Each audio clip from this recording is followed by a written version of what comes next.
Hello friends, so welcome back to our channel. तो आज है हमारे करंट इलेक्ट्रिसिटी का 13th लेक्चर और आज के लेक्चर में हम डिस्कस करने वाले हैं किरचॉफ्स लॉ। तो सबसे पहले तो मैं आपको बताऊंगा कि किरचॉफ्स लॉ होता क्या है, उसका धीरे धीरे अंडरस्टैंडिंग लेंगे, थोड़ा थोड़ा हर पॉइंट का अंडरस्टैंडिंग लेंगे। उसके बाद वो लॉस का एप्लीकेशन हम क्वेश्चंस के अंदर भी करेंगे। तो आपको करना क्या है, हर एक पॉइंट को ध्यान से नोट करना है और क्वेश्चन आए तो उसको पॉज करके ट्राई कर लेना है। तो इतना इन्फॉर्मेशन के साथ शुरू करते हैं अपना लेक्चर।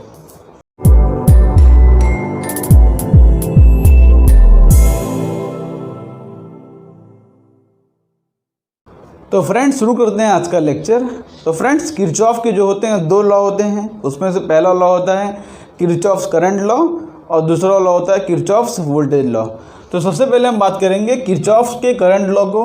उसको हम जंक्शन रूल भी बोलते हैं, किरचॉफ्स जंक्शन रूल, या तो आप बोल सकते हो किरचॉफ्स करंट लॉ या बोल सकते हो किरचॉफ्स फर्स्ट लॉ, ठीक है। और किरचॉफ करंट लॉ इसको हम बोलते हैं शॉर्ट फॉर्म में KCL, किरचॉफ्स करंट लॉ। ये किरचॉफ का फर्स्ट लॉ है। तो ये लॉ को सेंटेंस क्या कहता है, हम यहाँ पर लिखते हैं।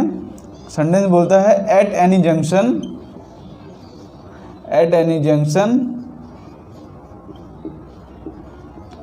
The sum of current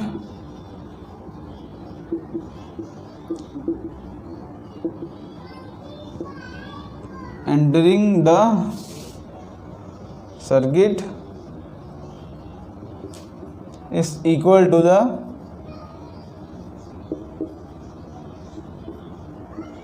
sum of current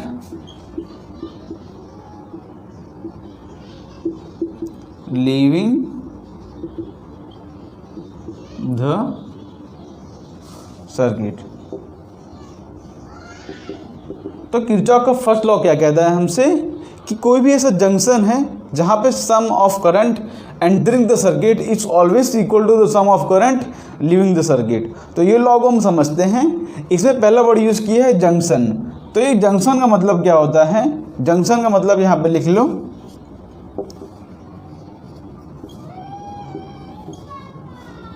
junction मतलब वेयर, यहाँ पे ऐसे लिख दो द पॉइंट वेयर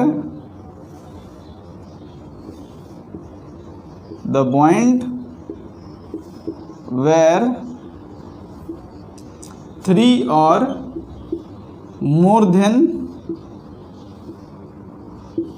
3 सर्किट्स या वायर बोल दो मीट। ओके, तो जंक्शन ऐसा पॉइंट होता है जहाँ पे 3 या 3 से ज़्यादा वायर मीट करते हैं। तो अब किरचॉफ का फर्स्ट लॉ क्या कहता है, जंक्शन पर जितना sum of current entering is equal to the sum of current leaving.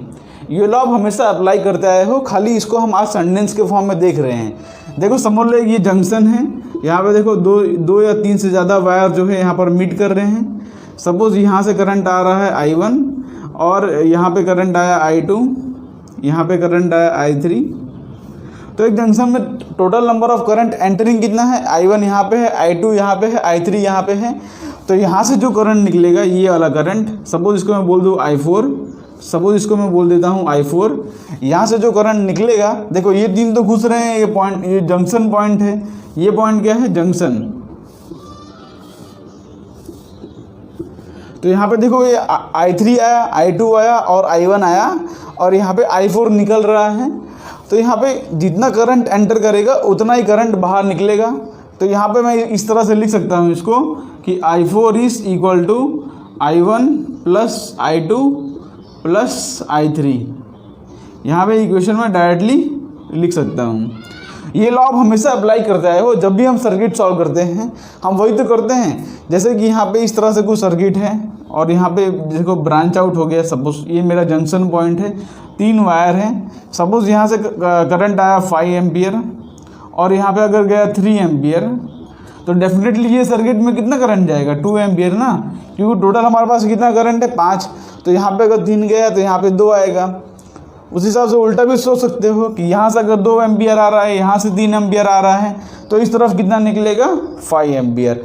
ये सिंपल सा लॉ है किरचॉफ का फर्स्ट लॉ, एकदम इजी लॉ है, इसका एप्लीकेशन हमको करना है। लेकिन अभी सी आप लॉ की अंडरस्टैंडिंग करो। अब इस लॉ को हम दूसरे फॉर्म में भी लिख सकते हैं। वो फॉर्म क्या होता है समझो, वो फॉर्म होता है summation of I is equal to 0 at junction.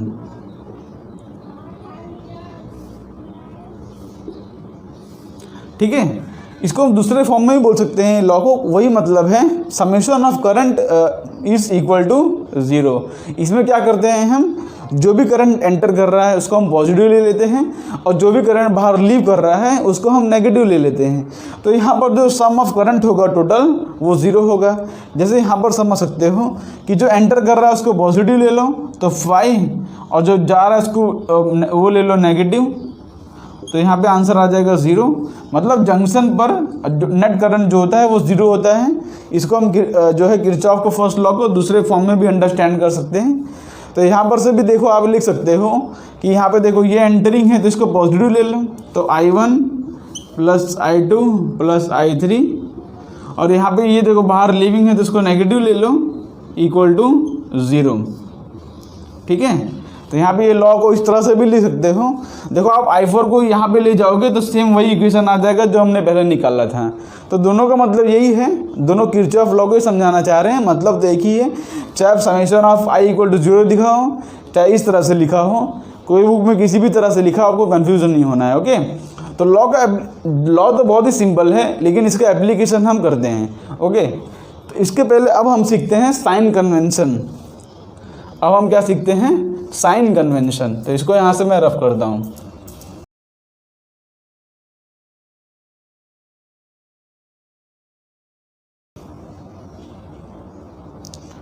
अच्छा, आज के लेक्चर का एक भी पार्ट आप मिस मत करना, मैं थोड़ा थोड़ा करके आराम से सिखाने वाला हूँ। अगर एक भी पॉइंट आपने मिस किया तो आगे जो क्वेश्चंस होंगे उसमें आपको सॉल्व करने में प्रॉब्लम आएगी। ठीक है, अब हम बात करते हैं साइन कन्वेंशन की।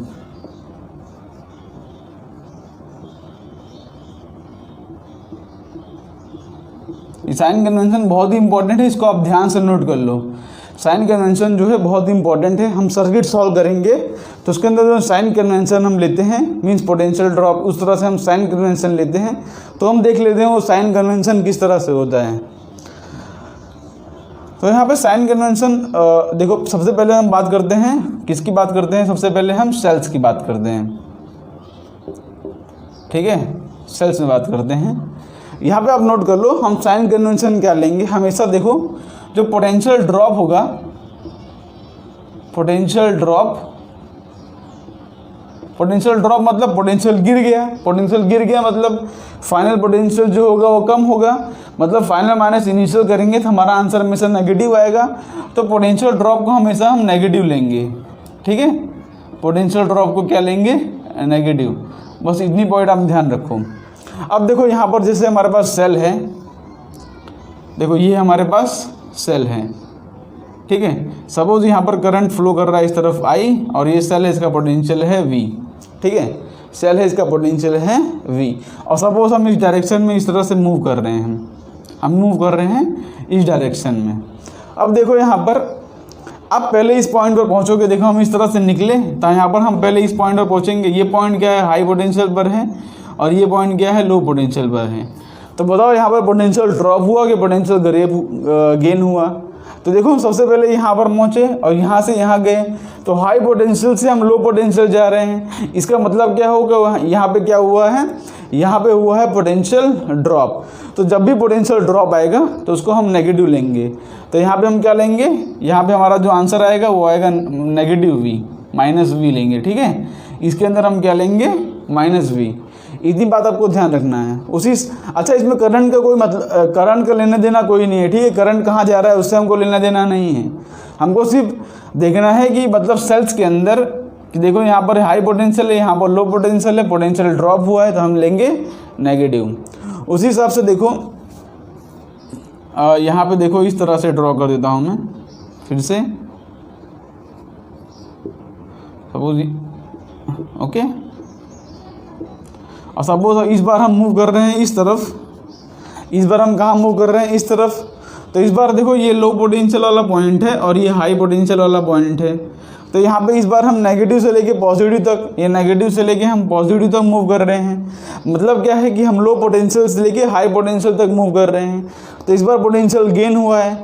तो जब भी पोटेंशियल गेन होगा उसको हम लिखेंगे पॉजिटिव साइन के साथ, उसको हम लिखेंगे पॉजिटिव साइन के साथ।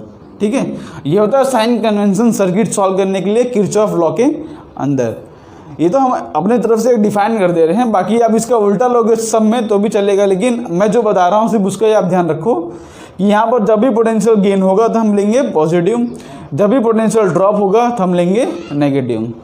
इतना याद रखना कि मतलब जो सेल है, मतलब ये सेल होता है, सेल के अंदर हमको करंट के डायरेक्शन से कुछ भी लेना देना नहीं है। मतलब यहाँ पे करंट अगर इस डायरेक्शन में भी होता ना तो भी हमारा आंसर यही होता। मतलब सेल में क्या देखना है कि आप कौन से पाथ के अलॉन्ग मूव कर रहे हैं। ये हमारा जो है पाथ है, ये क्या है हमारा, ये पाथ है, ये हमारा पाथ है। पाथ मतलब कौन सा रास्ता हम फॉलो कर रहे हैं। हम जा रहे हैं यहाँ से लेके यहाँ तक, तो करंट भले कहीं से भी आ रहा है उसको हमको मतलब नहीं है। हम पहले पहुँचे हाई पोटेंशियल पर, उसके बाद गया लो पोटेंशियल पर, मतलब हुआ पोटेंशियल ड्रॉप, तो हम लेंगे नेगेटिव। उसी हिसाब से देखो हम यहाँ से चल रहे हैं तो पहले लो पोटेंशियल से लेके हाई पोटेंशियल तक आ रहे हैं, मतलब पोटेंशियल गेन हुआ तो हम लिखेंगे उसको पॉजिटिव। ठीक है, करंट से कोई लेना देना ही नहीं है, सिर्फ लेना देना है हमको पाथ से कि कौन से पाथ के अलॉन्ग हम मूव कर रहे हैं। तो ये किसके अंदर बात हो गई, ये बात हो गई सेल्स के अंदर। किसके अंदर बात हो गई, बात हो गई सेल्स के अंदर।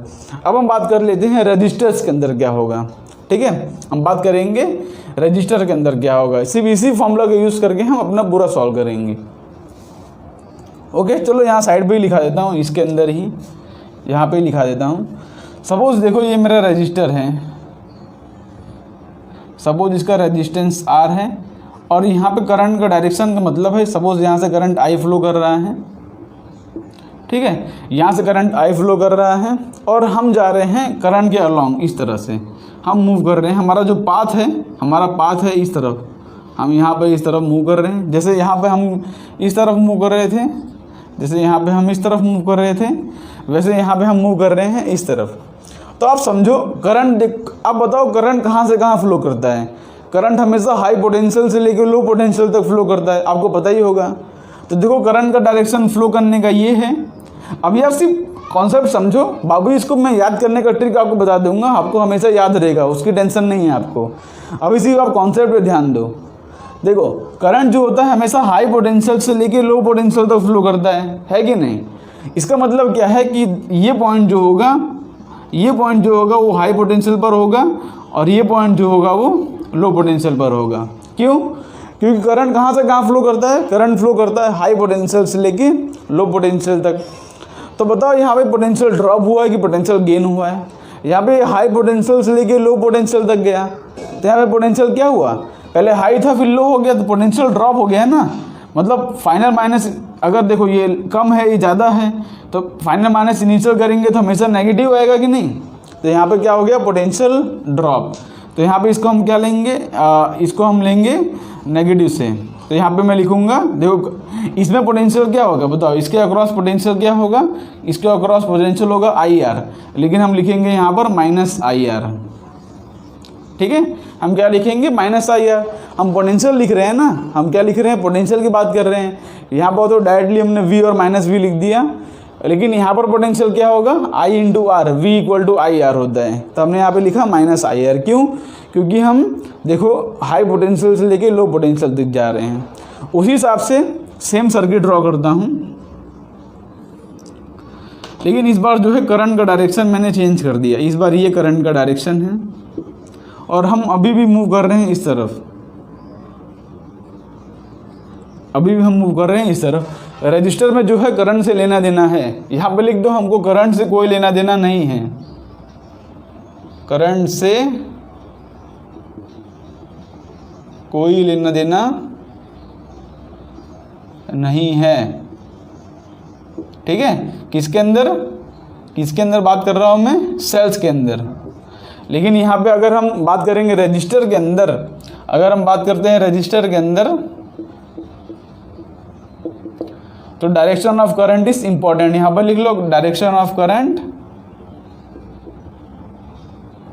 Direction of current is important. Okay, तो यहाँ पर करंट का डायरेक्शन इंपॉर्टेंट है। अब देखो यहाँ पर करंट, देखो हम मूव कर रहे हैं इस तरफ। देखो पहले देखो करंट कहाँ से कहाँ मूव करता है, करंट कहाँ से कहाँ मूव करता है, हाई से लो पोटेंशियल। मतलब करंट यहाँ पर ये वाला पॉइंट होगा मेरा हाई पोटेंशियल पर, और ये वाला पॉइंट होगा मेरा लो पोटेंशियल तक, ठीक है। ये वाला पॉइंट होगा मेरा हाई पोटेंशियल पर, ये वाला पॉइंट होगा मेरा लो पोटेंशियल तक। अब देखो हम जा रहे हैं इस तरफ, देखो ये हाई पोटेंशियल वाला पॉइंट है, ये लो पोटेंशियल वाला पॉइंट है। अब हम जा रहे हैं देखो इस तरफ, हम किस तरफ मूव कर रहे हैं, इस तरफ। मतलब हम जा रहे हैं लो पोटेंशियल से लेके हाई पोटेंशियल तक। हम गए कहाँ से कहाँ तक, लो पोटेंशियल से लेके हाई पोटेंशियल तक। तो बताओ पोटेंशियल गेन हुआ कि पोटेंशियल ड्रॉप।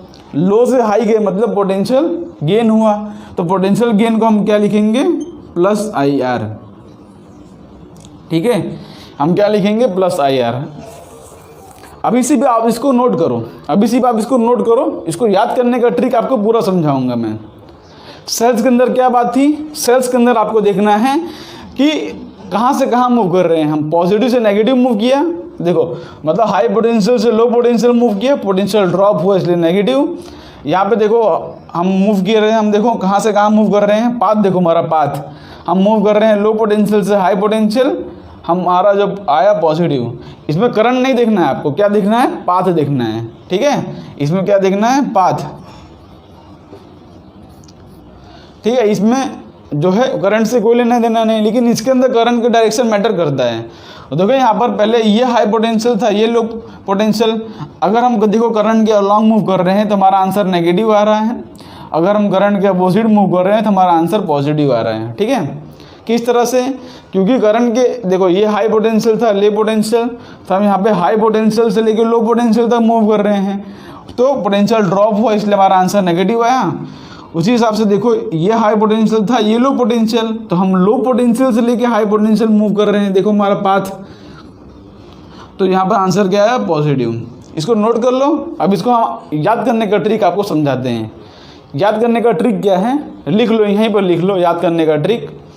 याद करने का ट्रिक ये है कि सेल्स की बात कर रहा हूँ सबसे पहले, सेल्स में बात कर रहा हूँ।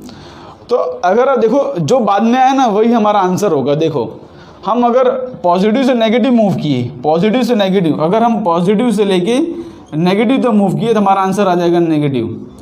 जो बाद में आए वही हमारा आंसर है। अगर हम नेगेटिव से लेके पॉजिटिव मूव किए तो हमारा आंसर आ जाएगा पॉजिटिव। ऐसे याद रखो, ठीक है। बहुत अच्छा याद करने का ट्रिक है। मैंने अलग अलग जगह बहुत से ट्रिक देखे हैं, लेकिन ये ट्रिक मेरे को सबसे अच्छा लगा है कि अगर हम देखो हमारा पाथ देखो, ठीक है। कहाँ देखना, क्या देखना है हमको, पाथ। क्या देखना है हमको, पाथ। कहाँ से कहाँ, पॉजिटिव से नेगेटिव मूव किया तो नेगेटिव, पॉजिटिव से नेगेटिव तो नेगेटिव आंसर आया। और अगर हमने नेगेटिव से पॉजिटिव मूव किया तो जो बाद में आया वही, देखो जो बाद में आया वही। पॉजिटिव से नेगेटिव, बाद में नेगेटिव आया तो आंसर नेगेटिव। नेगेटिव से पॉजिटिव, बाद में पॉजिटिव आया तो आंसर पॉजिटिव। बहुत ही अच्छा ट्रिक है, ठीक है, याद रख लो। पॉजिटिव से नेगेटिव मूव किया तो बाद में नेगेटिव आया तो आंसर नेगेटिव। अगर नेगेटिव से पॉजिटिव मूव किया तो आंसर आएगा पॉजिटिव। ये किसकी बात हो गई, सेल्स की। अब हम बात करते हैं रजिस्टर की। रजिस्टर के केस में क्या करना है आपको, समझो ध्यान से कि अगर आप करंट के अलॉन्ग मूव कर रहे हो, अगर आप करंट के साथ मूव कर रहे हो तो आंसर क्या आएगा, नेगेटिव। सिंपल, इतना याद रख लो कि अगर आपने करंट के अलॉन्ग मूव किया, along the current, along the current, ऐसे देख लो कि potential is positive, potential is negative.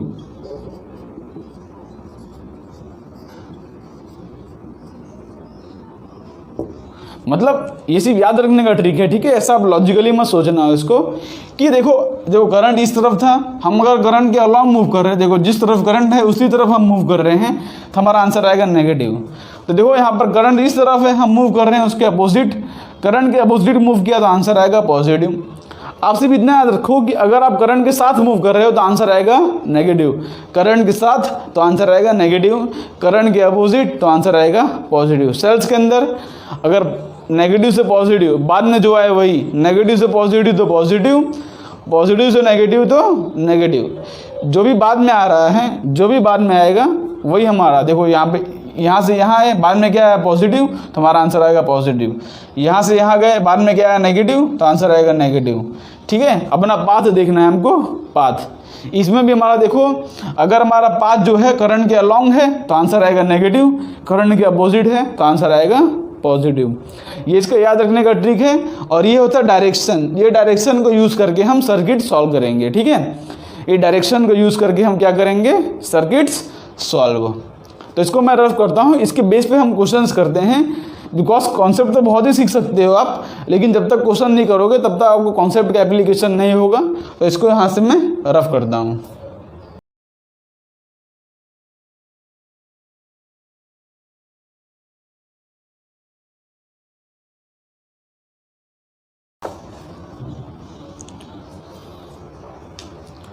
तो अब हम करते हैं कुछ अच्छे, मतलब थोड़े सिंपल से क्वेश्चन जो अभी तक हमने सीखा है। अभी तक हमने क्या क्या सीखा है, किरचॉफ का करंट लॉ और हमने साइन कन्वेंशन देखा है।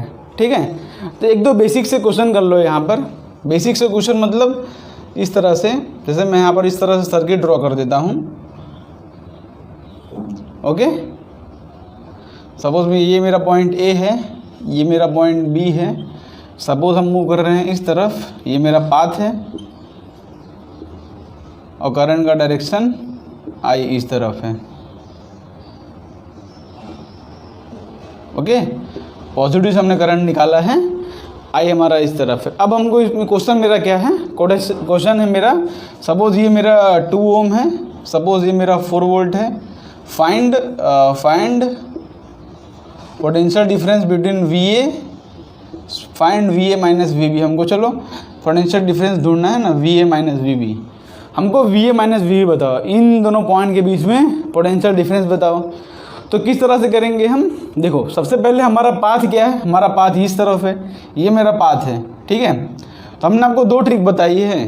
तो सबसे पहले बात करें रजिस्टर की।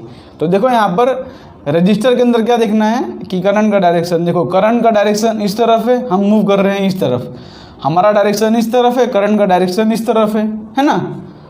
तो करंट के हम अपोजिट डायरेक्शन में है, अपोजिट डायरेक्शन में क्या लिखेंगे हम, पॉजिटिव, क्योंकि सेम डायरेक्शन वाला हम नेगेटिव लिए थे, तो अपोजिट डायरेक्शन वाला आएगा पॉजिटिव। तो मतलब इसके अक्रॉस पोटेंशियल ड्रॉप कितना है, 2I का। देखो यहाँ पर पोटेंशियल है VA, अब इसके अक्रॉस पोटेंशियल ड्रॉप कितना है, 2 × IR। तो होता है क्या होगा, पॉजिटिव होगा ना, प्लस 2I। समझे कि नहीं यहाँ पर, क्यों यहाँ पर मैंने प्लस 2I लिखा, क्योंकि मेरा पाथ और करंट का डायरेक्शन दोनों अपोजिट हैं। मैंने आपको 2 ट्रिक समझाई, यहाँ पर लिख लो ध्यान से, कि अगर इतना ही याद रख लो बस कि रजिस्टर है, अगर हम करंट के डायरेक्शन में हैं, अगर हमारा पाथ करंट के डायरेक्शन में है तो नेगेटिव लेंगे, और इसके अंदर अगर जो हमारा लास्ट में आएगा वही हम लेंगे। तो देखो ये पॉजिटिव है तो नेगेटिव, अगर हम इस तरफ मूव कर रहे हैं तो हमारा आंसर आएगा नेगेटिव। सपोज ये पॉजिटिव है नेगेटिव, अगर हम इस तरफ मूव कर रहे हैं तो हमारा आंसर आएगा पॉजिटिव। जो बाद में आए वही हमारा आंसर होगा। ठीक है, सेल्स के अंदर और रजिस्टर के अंदर करंट के अलॉन्ग हो तो नेगेटिव, करंट के अपोजिट हो तो पॉजिटिव। यहाँ पर देखो करंट के अपोजिट है तो पॉजिटिव लिखा। अब इसके अंदर करंट का डायरेक्शन नहीं देखना है कि करंट ये है तो पॉजिटिव लिख दें, ऐसा नहीं। इसके अंदर आप सोचोगे कि करंट का डायरेक्शन यहाँ है, पाथ यहाँ है तो पॉजिटिव, ऐसा नहीं है। इसके अंदर हमको करंट का डायरेक्शन नहीं देखना है, हमको क्या देखना है कि हम कहाँ से कहाँ जा रहे हैं। हम जा रहे हैं पॉजिटिव से लेके नेगेटिव तक, तो बाद में क्या आ रहा है नेगेटिव, तो हमारा आंसर आएगा नेगेटिव -4। ठीक है, यहाँ पे क्या लिखा मैंने -4, उस इक्वल टू VB लिख सकता हूँ मैं, क्योंकि यहाँ से यहाँ तक पोटेंशियल कुछ ड्रॉप हो रहा है और यहाँ पर हम पहुँचे VB तक। यहाँ पर जो भी ड्रॉप होगा वही इसके इक्वल होगा ना। तो VA plus 2I -4 equal to VB। तो यहाँ से अगर मेरे को VA माइनस VB ढूंढना हो, तो मेरा आंसर आएगा 4 - 2I। सपोज यहाँ पर अगर I इक्वल टू मैं ले लेता हूँ 2 एम्पियर, अगर यहाँ पे I इक्वल टू ले लेता हूँ मैं 2 एम्पियर, तो यहाँ पे VA माइनस VB क्या आ जाएगा, 2 × 2 हो जाएगा 0। ठीक है, तो potential difference between point VA minus VB क्या आ गया, 0। ओके, और क्वेश्चन करते हैं जिससे कि आपका ये कॉन्सेप्चुअल अंडरस्टैंडिंग और अच्छे से हो। एक और क्वेश्चन लेते हैं।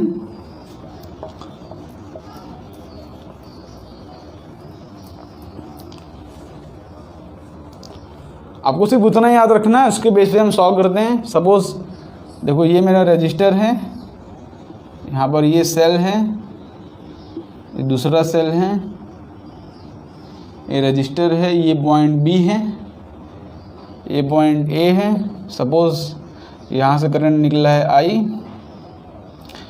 सपोज़ ये जो है 2 एम्पियर है, ऐसे मान लेते हैं कि ये 3 एम्पियर है, ये जो है 4 ओम है, ओके। ये जो है 6 वोल्ट है, ये जो है 4 वोल्ट है, ओके। ये जो है 3 ओम है, और करंट जो है यहाँ पे 3 एम्पियर का इस तरफ से है। करंट का डायरेक्शन इस तरफ है, ओके। करंट का डायरेक्शन क्या है, इस तरफ। अब हमको फिर से वही फाइंड करना है, फाइंड VA माइनस VB। तो इसको आप एक बार पॉज करके ट्राई करो, अपना आंसर लेके आओ। सबकी वैल्यू दी है मैंने, आप इसको पॉज करके ट्राई करो। तो हम शुरू करते हैं VA से, क्योंकि VA माइनस VB ढूंढना है, तो हम VA शुरू करते हैं। ये मेरा VA हो गया। अब यहाँ पर हम मूव कर रहे हैं इस तरफ, ठीक है। VA से शुरू किया है हमने, हम मूव कर रहे हैं इस तरफ, क्योंकि हमने VA से शुरू किया है, मूव कर रहे हैं इस तरफ। अच्छा, चाहे आप यहाँ से शुरू करो, चाहे यहाँ से शुरू करो, अपना आंसर तो सेम ही आने वाला है। सिर्फ आप लॉजिक को समझो।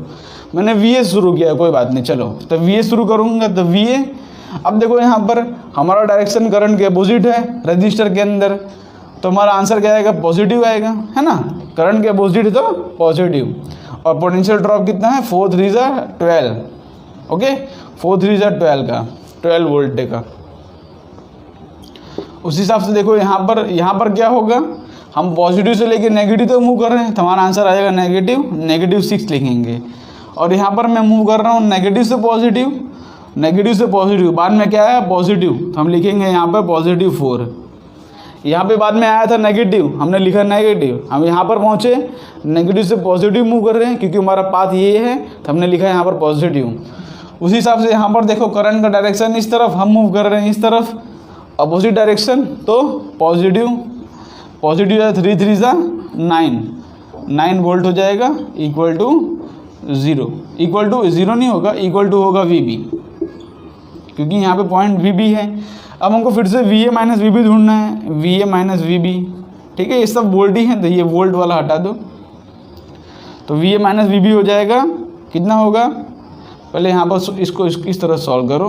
और ये 12 माइनस 6 होगा 6 प्लस 4 होगा 10 प्लस 9 होगा 19, इक्वल टू VB।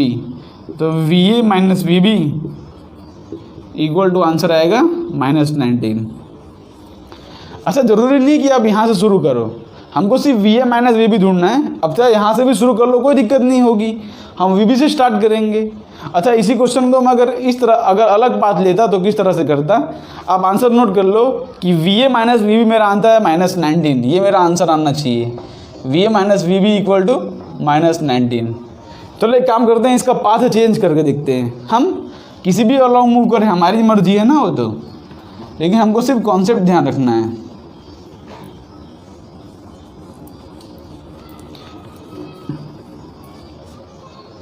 चलो मैं इस बार इस तरफ मूव करता हूँ, इस बार मैं मूव करता हूँ इस तरफ, मतलब हम स्टार्ट करेंगे VB से। हम क्या स्टार्ट करेंगे, VB से हमने स्टार्ट किया, ठीक है।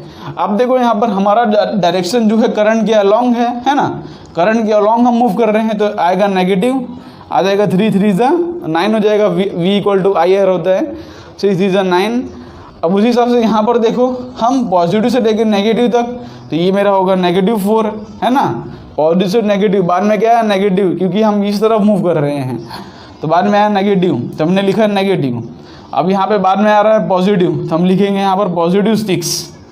उसी हिसाब से अब देखो यहाँ पर करंट का डायरेक्शन और इसका डायरेक्शन सेम है, तो 3 4 12 हो जाएगा -12। क्यों लिखा, क्योंकि ये और इसका डायरेक्शन सेम है, इक्वल टू हो जाएगा मेरा VA, तो VB इक्वल टू हो जाएगा VB -13, ओके, -4 6 हो जाएगा 13 -13 प्लस 6, -13 प्लस 6 कितना होगा, -7 -12 हो जाएगा -19, इक्वल टू VA। तो देखो आप VA माइनस VB करोगे, VB इस तरफ गया, तो मेरा आंसर क्या आ गया, -19, ठीक है।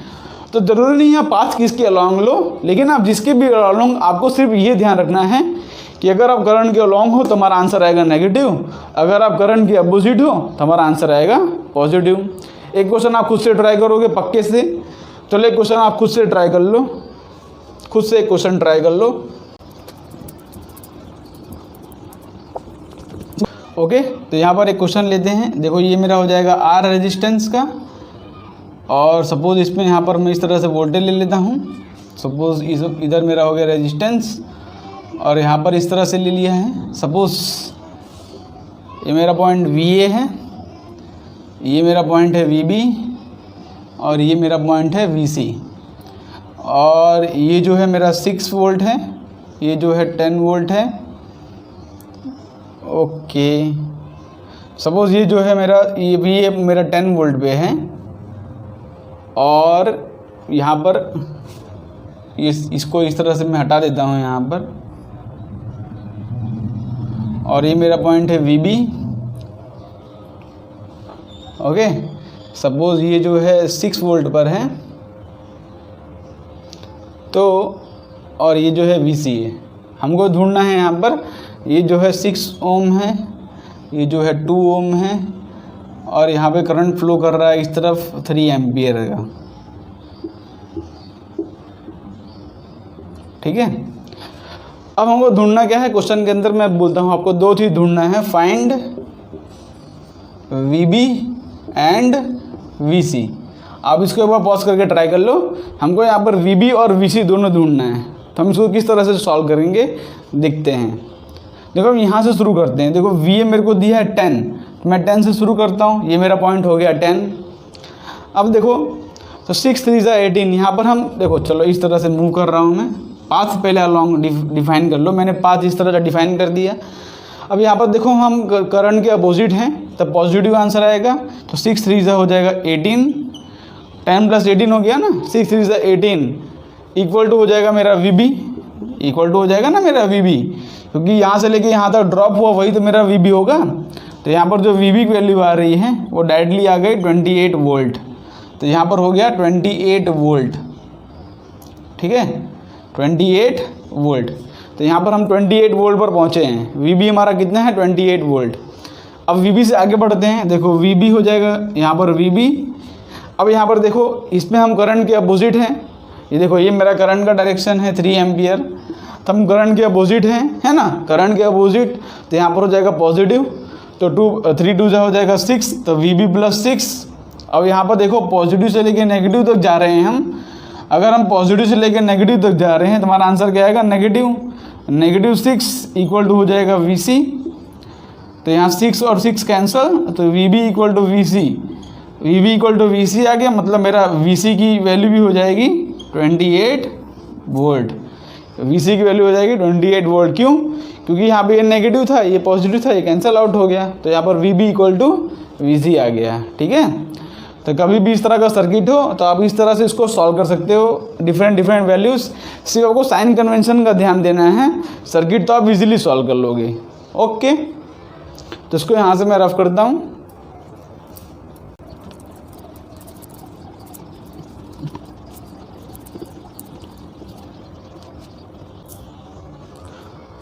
तो अब 1-2 क्वेश्चन जो JEE मेंस में आ चुके हैं उसको भी एक बार हम पॉज कर उसको भी एक बार हम ले लेते हैं, जिससे कि आपका किरचॉफ का करंट लॉ जो है एकदम से पक्का हो जाएगा।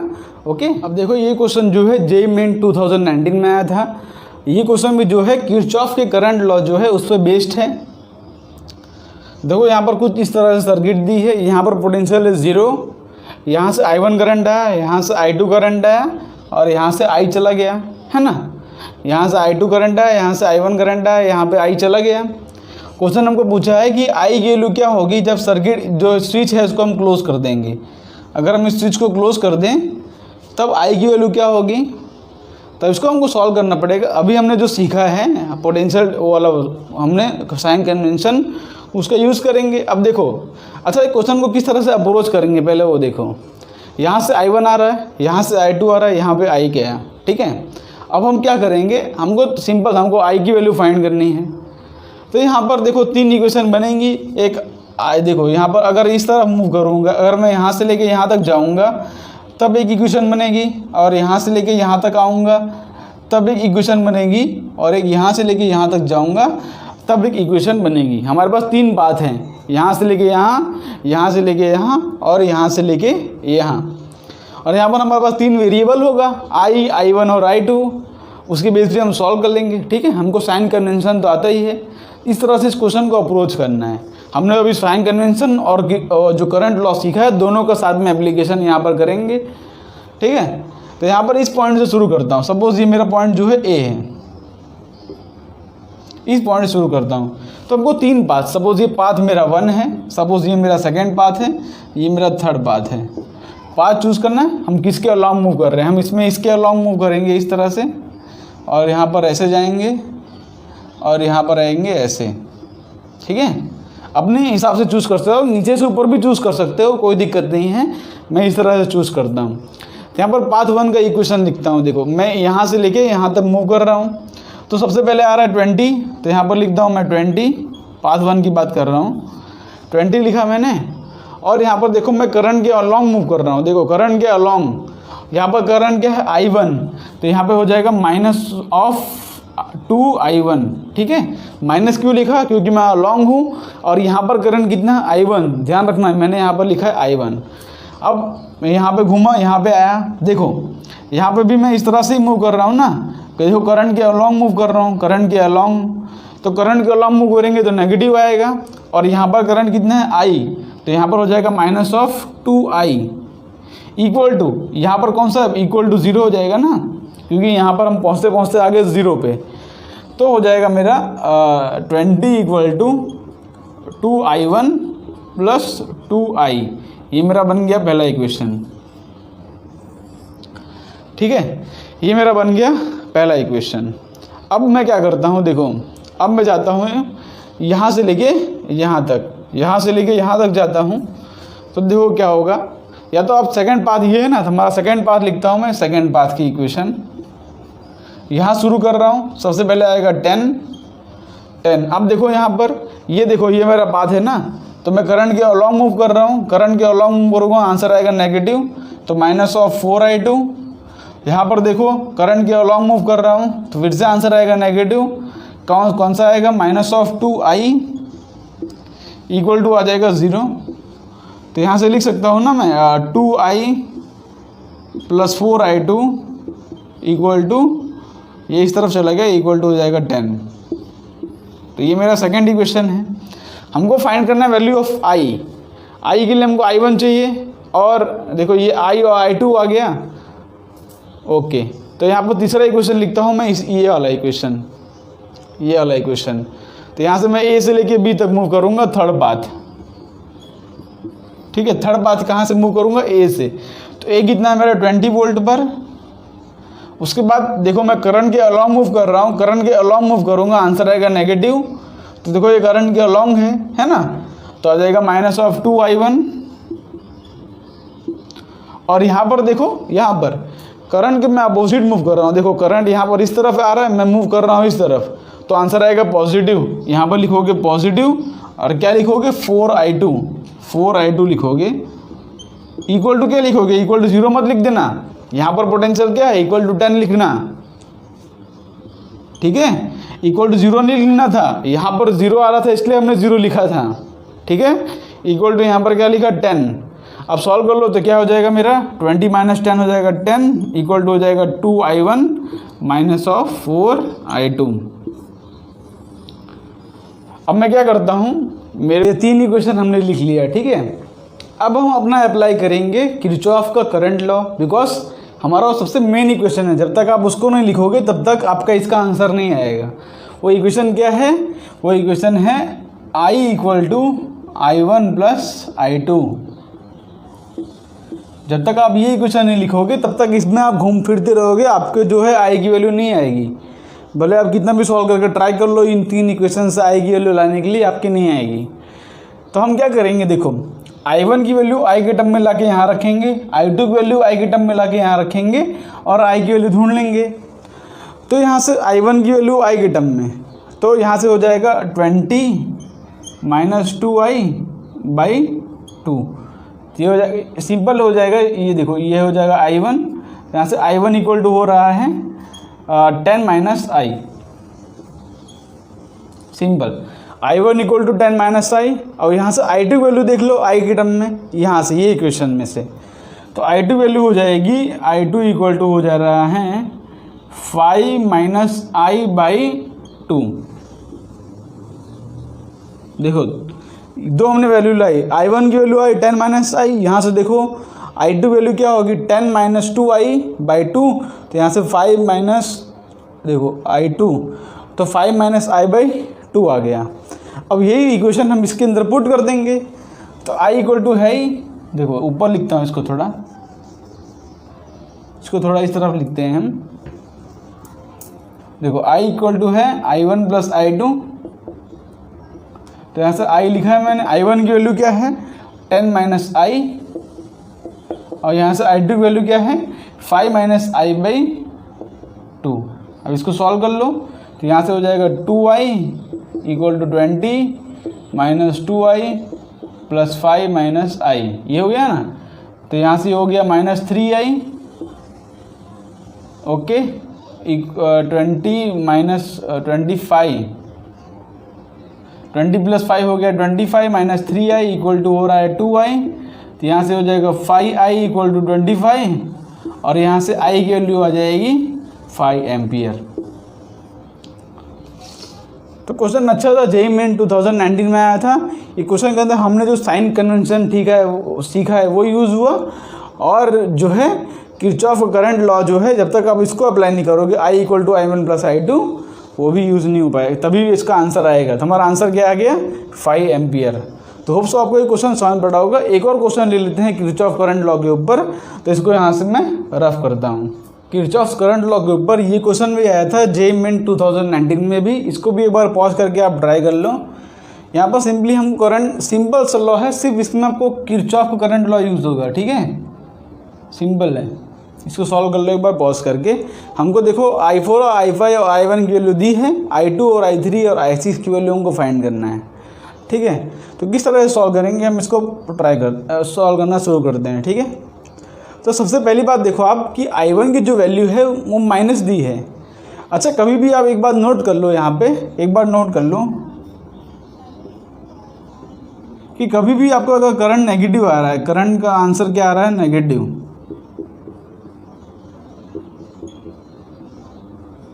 इसका मतलब क्या है कि वहाँ पर करंट का जो हमने डायरेक्शन स्पेसिफाई किया है, मतलब जो भी डायरेक्शन स्पेसिफाई किया है वो डायरेक्शन अपोजिट है, उसके अपोजिट में करंट फ्लो कर रहा है।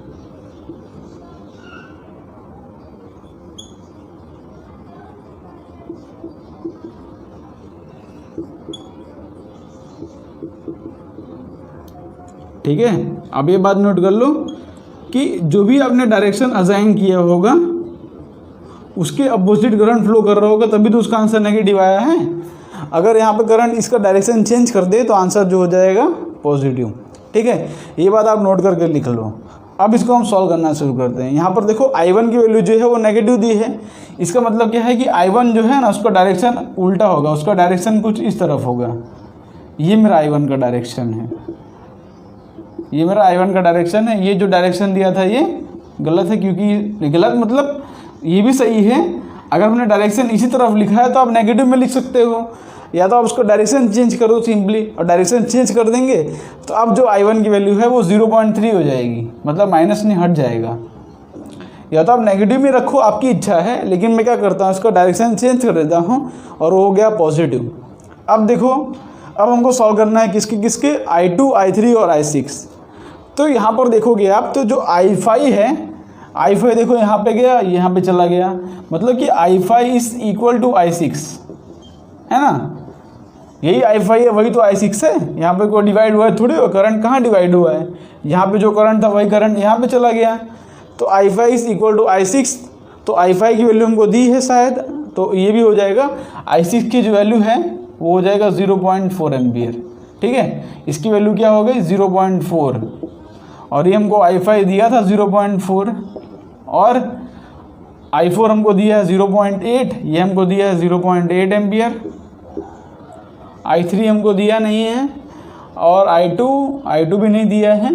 ओके, I1 दिया है, ठीक है, 0.3 दिया है। ठीक है। तो अब क्या करते हैं, हम इस जंक्शन पर आते हैं। देखो इस जंक्शन पर, तो यहाँ पर sum of current entering equal to sum of current leaving. तो कौन से एंटर कर रहे हैं, देखो ये देखो नेट, यहाँ पर देखो ये करंट और ये करंट एंटर कर रहा है ना, ये और ये एंटर कर रहा है और ये लीव कर रहा है। देखो ये वाला लीव कर रहा है ना, ये देखो ये 3 एंटर किए और ये वाला करंट इससे लीव कर रहा है। तो जंक्शन लॉ लगाएंगे हम एट पॉइंट Q।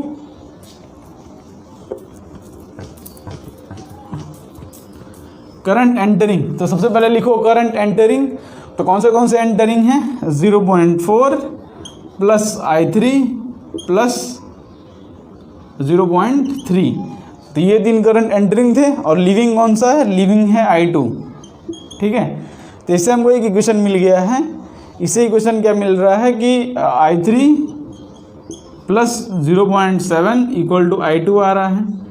अब हमको फाइंड करना है I2, तो कोई दूसरा जंक्शन देखते हैं। देखो ये वाला जंक्शन, देखो ये वाला, तो यहाँ पे कौन से करंट एंटरिंग है, ये और ये एंटरिंग है, सॉरी ये एंटरिंग है और ये दोनों लीविंग है ना, ये दोनों लीविंग है। तो एंटरिंग कौन सा है 0.8 और लीविंग कौन सा है 0.4, ये लीविंग है और I3 भी लीविंग है। तो यहाँ से I3 वैल्यू क्या आ गई, I3 वैल्यू आ गई 0.4, है ना, I3 वैल्यू क्या आ गई 0.4। और यही I3 वैल्यू यहाँ पे पुट कर दोगे तो I2 वैल्यू क्या मिल जाएगी, 0.4 प्लस 0.7 हो जाएगा 1.1। तो पूछा कौन सा I2, I3 और I6। तो पहले I2 पूछा है, तो पहले आएगा 1.1, फिर I3 वैल्यू 0.4 और I5 की वैल्यू है 0.4। तो यहाँ पे पहले ये वाला आंसर मैच करेगा। ठीक है, रेस्पेक्टिवली पूछा है, पहले I2 फिर I3 फिर I6। तो हमारा आंसर जो होगा वो ए ऑप्शन है। ये प्योरली जो है किरचॉफ के करंट लॉ के ऊपर बेस्ड था। ओके, तो किरचॉफ के करंट लॉ सीख लिया हमने, साइन कन्वेंशन देख लिया और उसके ऊपर जितने क्वेश्चन हो सकते थे हमने बेसिक्स वो हमने लेने की कोशिश की। तो अब हम बात करते हैं किरचॉफ का वोल्टेज लॉ, जिसको हम बोलते हैं किरचॉफ्स लूप लॉ। ठीक है, वो भी बहुत ही इंपॉर्टेंट है, इसको यहाँ से रफ करके अब उसको सीखना हम शुरू कर दें। तो अब हम बात करते हैं किरचॉफ के सेकेंड लॉ को, जिसको हम बोलते हैं किरचॉफ्स वोल्टेज लॉ। तो इसको देखो यहाँ पर बोलते हैं किरचॉफ्स CHH होगा। अच्छा, किरचॉफ की जो स्पेलिंग है इसमें बहुत मिस्टेक होती थी पहले मेरी। यहाँ पे HH आता है, आप भी नोट कर लो, और यहाँ पे FF आता है। किरचॉफ्स वोल्टेज लॉ, ठीक है, जिसको हम किरचॉफ लूप लॉ भी बोलते हैं। ठीक है, लूप लॉ, तो कोई भी नाम से दिया हो, Kirchhoff second law, Kirchhoff's voltage law, Kirchhoff's loop law, ये सब लॉ हैं। और किरचॉफ वोल्टेज लॉ इसको हम बोलते हैं KVL, किरचॉफ्स वोल्टेज लॉ। पहला क्या था KCL, ये है KVL, शॉर्ट फॉर्म यूज़ करते हैं जिससे कि आपको पूरा नाम हमेशा बोलना ना पड़े। ओके, और इसको हम बोलते हैं किरचॉफ सेकेंड लॉ या बोलते हैं किरचॉफ्स लूप लॉ। अच्छा, किरचॉफ वोल्टेज लॉ पढ़ने से पहले आपको एक बात बता दूं, जो किरचॉफ करंट लॉ है ना, वो कंजर्वेशन ऑफ चार्ज के ऊपर बेस्ड है। कंजर्वेशन ऑफ चार्ज मतलब कि आपको बताया था मैंने कि यहाँ पे जितना चार्ज एंटर कर रहा है उतना ही चार्ज यहाँ से लीव कर रहा है ना, एंटरिंग इक्वल टू लीविंग। तो कभी बोर्ड एग्जाम में ऐसा क्वेश्चन पूछते हैं कि वो कौन से लॉ के ऊपर बेस्ड है, कौन से फंडामेंटल प्रिंसिपल के ऊपर बेस्ड है, कौन से फंडामेंटल प्रिंसिपल। तो कौन सा फंडामेंटल प्रिंसिपल है वो है कंजर्वेशन ऑफ चार्ज। जितना चार्ज एंटर कर रहा है उतना ही चार्ज लीव कर रहा है। उसी हिसाब से जो किरचॉफ वोल्टेज लॉ होता है वो कंजर्वेशन ऑफ एनर्जी बेस्ड होता है, उसको मैं समझाता हूँ आगे। तो किरचॉफ वोल्टेज लॉ क्या बोलता है, लिखो यहाँ पे, the algebraic sum of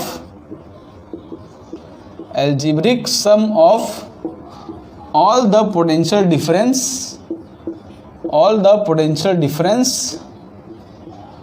across the closed circuit, across the closed loop is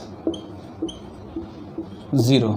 ठीक है, सिंपल सा सेकेंड लॉ है, बोलता है the algebraic sum of all the potential difference across a closed loop is 0। इसका मतलब क्या है उसको कहने का कि देखो यहाँ पर सेकेंड लॉ क्या कहता है, समझते हैं।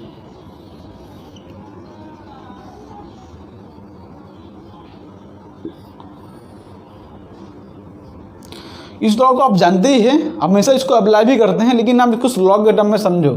सपोज ये यहाँ पे जो है, सपोज ये 10 वोल्ट है और यहाँ पे ये जो है 2 ओम है, ओके, ये जो है 2 ओम है और ये जो है, चलो सपोज ये जो है 8 ओम है और ये जो है 2 ओम है, ठीक है। इस तरह से यहाँ पे सर्किट दी है।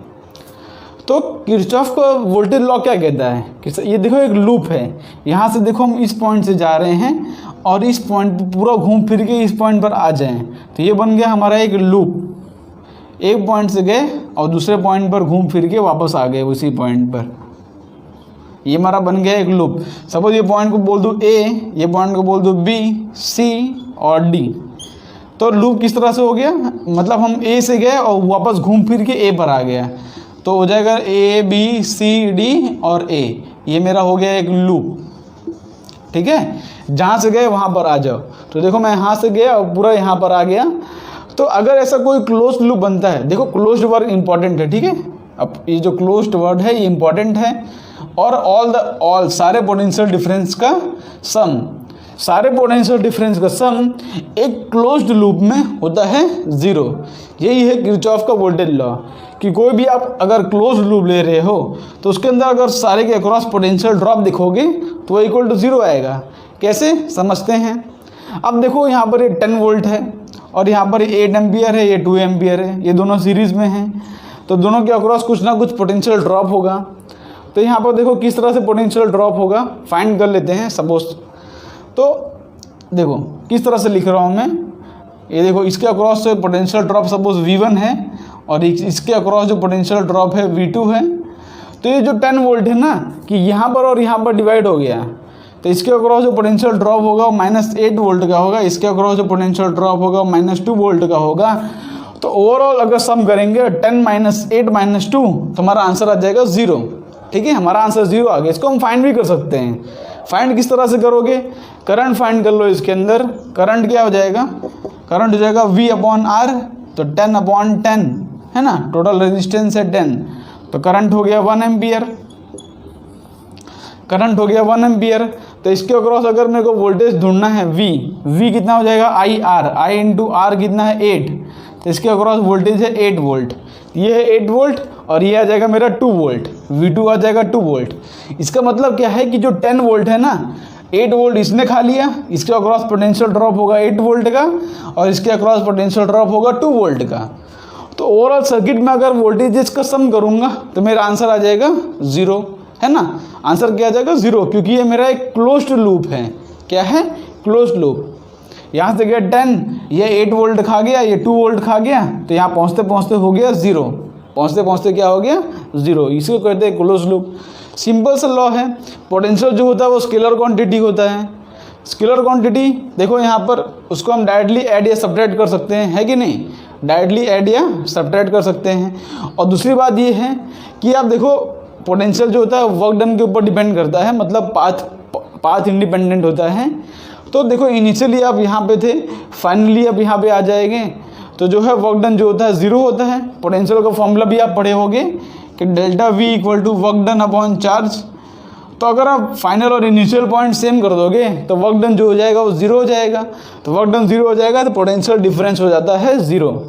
तो इस फॉर्मूले के ऊपर से आप ये फॉर्मूला जो है इनका किरचॉफ का वोल्टेज लॉ, उसको प्रूव कर सकते हो कि इनिशियल और फाइनल पॉइंट सेम हैं। इनिशियल और फाइनल पॉइंट सेम होगा तो वर्क डन 0, तो पोटेंशियल ड्रॉप, पोटेंशियल जो है नेट पोटेंशियल 0।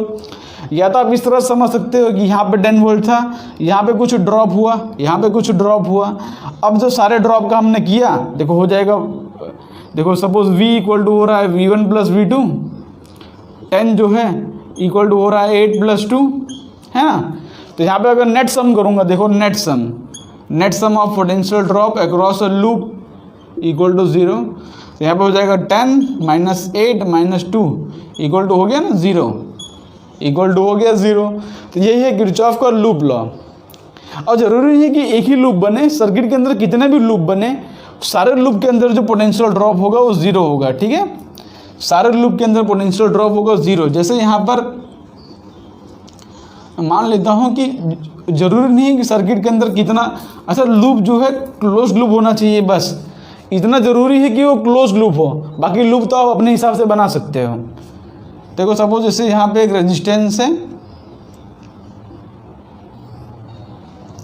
तो यहाँ पे बताओ कितने लूप बनेंगे टोटल। देखो एक लूप तो मैंने बना के ही रखा है, दूसरा लूप हो जाएगा ये वाला, ठीक है, दूसरा लूप हो जाएगा ये वाला। सपोज मैं बी पॉइंट से गया और सपोज ये ई पॉइंट है, ये एफ पॉइंट है, ये जी पॉइंट है, तो बी पॉइंट से गया B E F G B.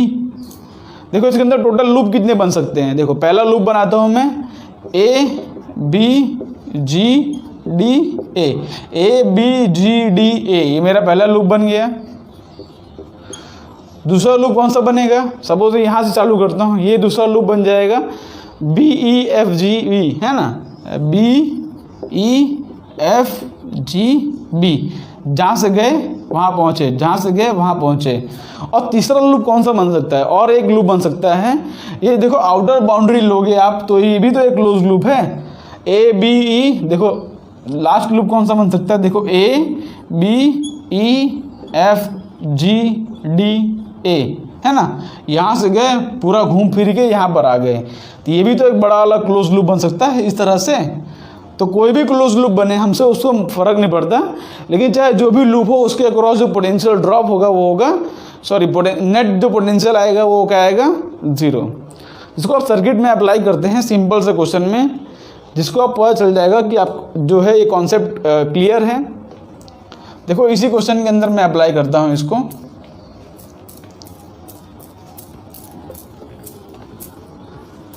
पहले तो एक सिंपल सा क्वेश्चन लेते हैं जिससे कि आपको पता चल जाए कि ये जो लॉ है ये ट्रू है। और जो किर्चॉफ वोल्टेज लॉ होता है ना, ये कौन से फंडामेंटल प्रिंसिपल पे बेस्ड है, ये फंडामेंटल प्रिंसिपल है law of conservation of energy.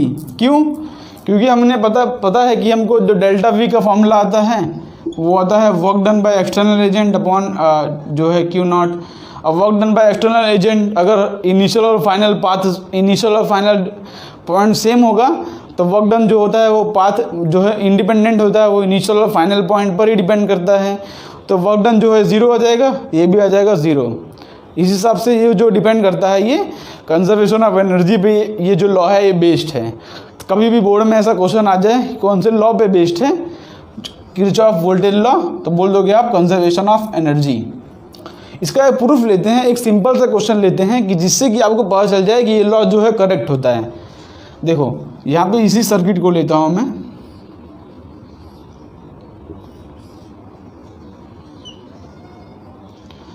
Suppose ये जो है 8 ओम है, ये 2 ओम है और ये 10 वोल्ट है। अब ये सर्किट के अंदर आपको पता ही है कि क्या होता है आंसर। अगर मैं बोलूँ कि नेट करंट फाइंड करो इस सर्किट के अंदर, अगर मैं बोलूँ करंट फाइंड करो तो आप सिंपल फाइंड कर सकते हो। करंट हो जाएगा 10/8 + 2 हो जाएगा 10, तो करंट आ गया मेरा 1 एम्पियर। लेकिन सपोज हमको ये मेथड नहीं आता, हम यूज़ करेंगे किर्चॉफ वोल्टेज लॉ सिर्फ समझने के लिए कि हमारा जो लॉ होता है वो सही होता है। तो मैं क्या करता हूँ, यहाँ से आई करंट निकालता हूँ। आई करंट निकाला, यहाँ पे आई करंट गया, आई करंट सर्किट के अंदर घूम रहा है इस तरह से। तो सबसे पहले हम लेंगे एक लूप। हमारा लूप कौन सा होगा, एक लूप लेंगे, एक हम क्लोज्ड लूप लेंगे। सपोज ये मेरा ए पॉइंट है, बी पॉइंट है, सी और डी, एक क्लोज लूप। अच्छा, स्टार्टिंग कहीं से भी कर सकते हो, चाहे यहाँ से करो, यहाँ से करो, यहाँ से करो, यहाँ से करो, स्टार्टिंग कहीं से भी करो। इतना है कि जहाँ से शुरुआत करो वहाँ पे आपको पहुँचना है। सपोज मैं चलो डी से स्टार्ट करता हूँ, मैं डी से स्टार्ट करूँगा तो डी किस तरह से जा रहा हूँ मैं, सपोज मैं इस तरह से मूव कर रहा हूँ। अच्छा, ज़रूरी नहीं कि आपको क्लॉकवाइज मूव करना है या एंटी क्लॉकवाइज मूव कर रहा है, वो आप पे डिपेंड करता है। आप चाहे ऐसे मूव करो चाहे ऐसे मूव करो, कोई भी फ़र्क नहीं पड़ता। आप चाहे एंटी क्लॉकवाइज मूव करो चाहे क्लॉकवाइज मूव करो, कोई फ़र्क नहीं पड़ता। हाँ, लेकिन ये है कि एक बार आपने डायरेक्शन स्पेसिफाई कर दिया तो बीच में मत चेंज कर देना कि यहाँ तक एंटी क्लॉकवाइज मूव किया और यहाँ से क्लॉकवाइज मूव करना शुरू कर दिया वापस। ऐसा नहीं है। आपने आप चाहे क्लॉकवाइज मूव करो चाहे एंटी क्लॉकवाइज, आपका आंसर तो हमेशा सेम ही आएगा, चाहे आप ऐसे घूम के आओ चाहे ऐसे घूम के आओ।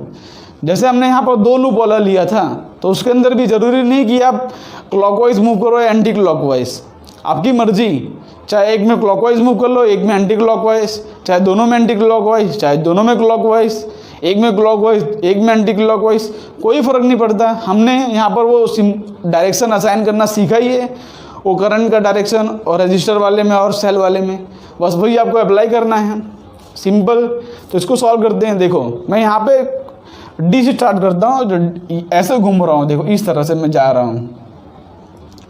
तो D A B C D है ना, एक क्लोज लूप बन गया। तो यहाँ से स्टार्ट करता हूँ, तो यहाँ से मैं मूव करना शुरू कर रहा हूँ। देखो यहाँ से मतलब मैं इस तरफ मूव कर रहा हूँ। देखो ये मेरा मूविंग डायरेक्शन है, अंदर मैं दिखाऊंगा मूविंग डायरेक्शन मेरा किस तरह मेरा पाथ है। मैं इस तरफ ऐसे करके मूव कर रहा हूँ, है ना, और वापस आके यही पॉइंट पर आ गया मैं। तो यहाँ से शुरू कर रहा हूँ, देखो ये इस तरफ मूव कर रहा हूँ। तो यहाँ से देखो मैं नेगेटिव से पॉजिटिव जा रहा हूँ। अगर नेगेटिव से पॉजिटिव किया तो क्या लिखना है मेरे को, पॉजिटिव लिखना है ना, जो बाद में आया वो लिखना है, करंट का डायरेक्शन नहीं देखना है इसके अंदर। अब रजिस्टर में आ गए, तो रजिस्टर में देखना होता है करंट का डायरेक्शन। तो देखो हमारा पाथ और करंट का डायरेक्शन दोनों सेम है, पाथ और करंट का डायरेक्शन सेम है, तो आंसर आएगा नेगेटिव। तो -8I हो जाएगा, है ना, -8I। उसी हिसाब से यहाँ पर देखो, यहाँ पर अब यहाँ पर देखो दोनों सेम डायरेक्शन में है, इसको मत देखने लगना। यहाँ पर पहुँचे, देखो ऐसे मैं सर्किट में घूम रहा हूँ, तो यहाँ पर ये और ये डायरेक्शन सेम हो गए, तो सेम होगा तो यहाँ पर माइनस लिखूँगा 2I, और फिर से यही पॉइंट पर पहुँच गया तो इक्वल टू हो जाएगा मेरा 0, क्योंकि लॉ क्या बोलता है कि sum of net potential across a close loop is 0। तो यहाँ से गए यहाँ पर आए तो यहाँ पर इक्वल टू 0 हो जाना चाहिए। तो यहाँ से हो जाएगा 10 - 10I इक्वल टू 0। तो यहाँ से I इक्वल टू आ जाएगा 1 एम्पियर। ये तो हमने सिर्फ एक बेसिक से क्वेश्चन लिया, जिसके अंदर हमने देख लिया कि लॉ किस तरह से अप्लाई किया जाए। पहले क्या करना है आपको, इस तरह से क्लोज लूप ले लेना है। उसके बाद क्या करना है, करंट निकालना है। यहाँ से करंट निकालने के बाद जो है करंट की इक्वेशन सॉल्व करो और करंट की वैल्यू फाइंड कर लो। अब उसके ऊपर से आप पोटेंशियल ड्रॉप भी फाइंड कर सकते हो, इसके और इसके अक्रॉस, ठीक है। तो सिंपल से क्वेश्चन इस तरह से आपको अप्लाई करना होता है। किस तरह से, डायरेक्शन तो आपको लेने आता ही है। क्लोज लूप में जो होता है नेट करंट 0, आप चाहे क्लॉकवाइज मूव करो चाहे एंटी क्लॉकवाइज, आप इस तरफ मूव कर दे तो भी कोई फ़र्क नहीं पड़ता। मैंने आपको बताया ही कि आपका आंसर जो है वही वापस यही आएगा।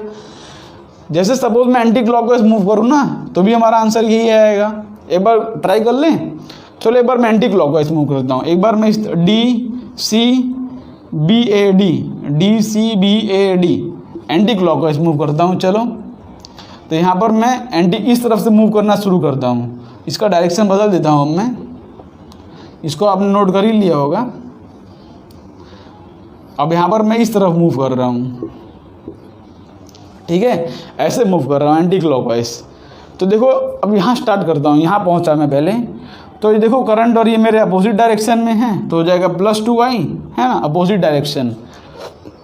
और यहाँ पर देखो करंट और ये अपोजिट डायरेक्शन, तो हो जाएगा +8I। और यहाँ पर देखो ये ऐसे पहुँचे हम, देखो पॉजिटिव से लेकर नेगेटिव आ रहे हैं, पॉजिटिव से नेगेटिव, तो -10 इक्वल टू हो जाएगा 0। तो यहाँ से भी अपना सेम आंसर आ जाएगा, I इक्वल टू 1 एम्पियर। तो आप चाहे एंटी क्लॉकवाइज मूव करो चाहे क्लॉकवाइज मूव करो, कोई फ़र्क नहीं पड़ता। एक में एंटी क्लॉकवाइज दूसरे में क्लॉकवाइज, कोई फ़र्क नहीं पड़ता, आंसर तो आपका हमेशा सेम ही आएगा। ओके, तो इसको यहाँ पे रफ करके एक दो बेसिक क्वेश्चन करते हैं। एक बेसिक क्वेश्चन ले लेता हूँ, उसके बाद हम JEE से क्वेश्चन भी ले लेंगे। तो इसको यहाँ से मैं रफ करता हूँ। यहाँ पर क्वेश्चन सॉल्व करने से पहले एक बार देख लेते हैं, 2-3 स्टेप होते हैं कि कोई भी सर्किट सॉल्व करने से पहले वो स्टेप फॉलो करना होता है आपको, ठीक है। तो स्टेप्स सिंपल ही हैं, आपको पता ही है, लेकिन तो भी एक बार लिख लेते हैं स्टेप्स। पहला स्टेप क्या है, step to solve a circuit. Okay, पहला स्टेप क्या है कि draw current from the cell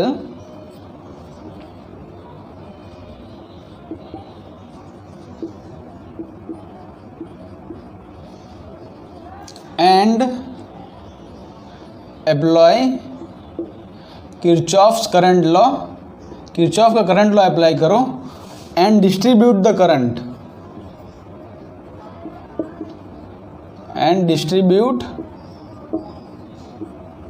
the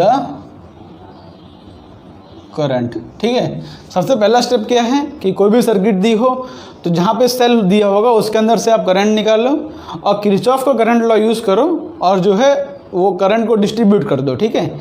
आप नोट कर लो, इसका हम एप्लीकेशन भी करेंगे। अच्छा, यहाँ पे एक बात नोट करना है कि try to minimise the number of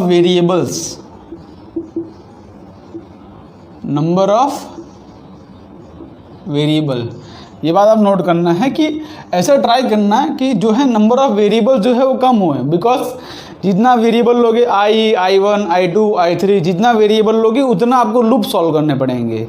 because जैसे कि समझो कि यहाँ पर इस तरह से इक्वेशन दिया है, suppose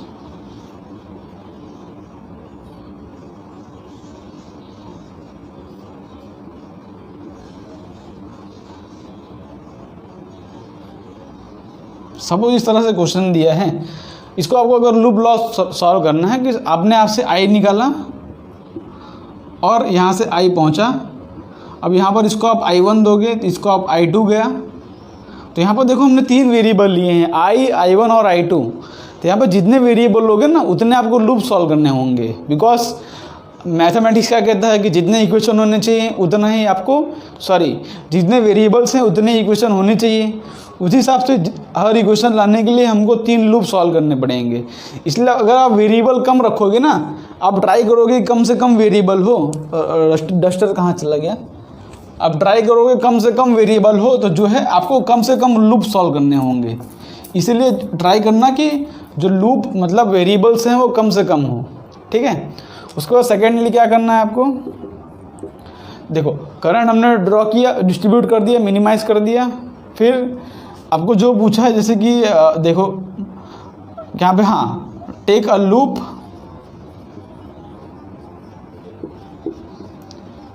and apply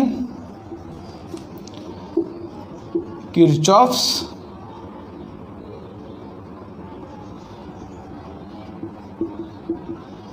voltage law. Loop law और किरचॉफ का वोल्टेज लॉ अप्लाई करो। कितने लूप लेने हैं? नंबर ऑफ लूप, यहाँ पर ऐसे ही आपको लिखा देता हूँ, is equal to number of variables. जितने आपने वेरिएबल लिए होंगे उतने आपको लूप लेने पड़ेंगे, तभी तो वो सॉल्व होगा। ये तो सिंपल सी बात है, कोई इसमें आपको लिखने की ज़रूरत नहीं है कि जितने लूप लोगे जितने वेरिएबल होंगे उतने तो लूप लोगे, तभी तो वेरिएबल सॉल्व होंगे आपके, ठीक है। तो यहाँ पे डायरेक्शन तो आपको पता ही है कि वो पॉजिटिव नेगेटिव वाले डायरेक्शन, वो तो मैंने बताया ही है आपको। लूप लेके यहाँ पे थर्ड स्टेप क्या है, simple find the required solution. मतलब करंट पूछा हो, वोल्टेज पूछा हो, जो भी आपको पूछा हो उस हिसाब से सॉल्यूशन निकालो। पहले करंट निकालो, उसके बाद डिस्ट्रीब्यूट कर दो उसको KCL अप्लाई करके। ऐसा ट्राई करना कि नंबर ऑफ वेरिएबल्स सबसे कम हो। सेकेंड, ऐसा लूप लो, उसके बाद किरचॉफ वोल्टेज लॉ अप्लाई करो जिससे कि वो वेरिएबल सॉल्व हो सके। और कितने लूप लेने हैं कि जितने वेरिएबल्स होंगे। थर्ड, जो भी आपको पूछा हो करंट वोल्टेज उसको आप फाइंड कर लेना। ये सिंपल से स्टेप होते हैं। अब इसके बेस पे हम क्वेश्चंस करना शुरू करते हैं। ओके, देखो यहाँ पे क्वेश्चन आपके सामने है। ये क्वेश्चन JEE Main 2019 में आया था। सिंपल क्वेश्चन में क्या पूछा है यहाँ पर कि find current passing through, find current passing through R1 and R2। मतलब R1 और R2 से कितना करंट पास हो रहा है वही हमको फाइंड करना है। तो हमें सर्किट को शुरू करते हैं सॉल्व करना। तो देखो सबसे पहले क्या करेंगे, हम करंट निकालेंगे। सबसे पहला स्टेप क्या है कि जहाँ भी आपको दिख रहे हैं, जैसे कि ये हमको दिख रहा है सेल, यहाँ पर ये सेल दिख रहा है, तो कोई भी एक सेल से सपोज मैं करंट निकालता हूँ। सपोज मैंने यहाँ से निकाला I1 करंट, यहाँ से क्या निकाला मैंने I1 करंट। तो पूरी सर्किट में वो